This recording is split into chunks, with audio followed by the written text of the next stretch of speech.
Big boss വീട്ടിൽ ഒരു വൻ അപകടമുണ്ടായേനെ. പക്ഷേ ബിഗ് ബോസ് കണ്ടതുകൊണ്ട് രക്ഷപ്പെട്ടു. അവിടുത്തെ മത്സരാർത്ഥികളുടെ ശ്രദ്ധക്കുറവ് കാരണം ഒരു അപകടമുണ്ടായേനെ. ഒരു വലിയ അപകടമല്ല എങ്കിൽ പോലും അതൊരു നിസ്സാരമായിട്ട് കാണാൻ പറ്റുന്ന ഒരു അപകടവുമല്ല. ബിഗ് ബോസ് വീട്ടിലെ തേപ്പോട്ടി കുറേ നേരമായിട്ട് ഓണായിട്ട് കിടക്കുകയാണ്. ഓട്ടോമാറ്റിക്കലി തേപ്പോട്ടി ഓഫാകുന്നുണ്ട് എങ്കിൽ പോലും അത് ചൂട് ആറി കഴിയുമ്പോൾ വീണ്ടും ചൂടാവുകയും അങ്ങനെ റിപ്പീറ്റ് ചെയ്ത് വരുമ്പോൾ ഒരു ഇലക്ട്രോണിക് ഉപകരണമാണല്ലോ, അത് എന്ത് സംഭവിക്കുമെന്ന് നമുക്ക് പറയാൻ പറ്റില്ല. പൊട്ടിത്തെറിക്കുന്ന വസ്തു ഒന്നും തേപ്പോട്ടിയിൽ ഇല്ലെങ്കിൽ പോലും തേപ്പോട്ടി വെച്ച് ഒരുപാട് അപകടങ്ങൾ ഉണ്ടായിട്ടുണ്ട്. ഓവർ ഹീറ്റായി കഴിയുമ്പോൾ അതിൻ്റെ പ്ലാസ്റ്റിക് ബോഡി ആണെങ്കിൽ അത് മെൽറ്റായി പോകും. അങ്ങനെ ഒരുപാട് പ്രശ്നങ്ങൾ സംഭവിച്ചേക്കാം.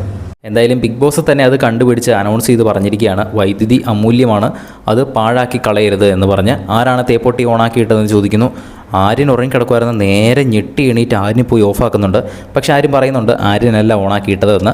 അവസാനം തേപ്പൊട്ടി ഓണാക്കിയിട്ടത് നെവിനാണെന്ന് നെവിൻ തന്നെ സമ്മതിച്ചു. പക്ഷേ നെവിനിപ്പോൾ തമ്പുരാനാണല്ലോ, ഒന്നും പറയാൻ പറ്റില്ലല്ലോ.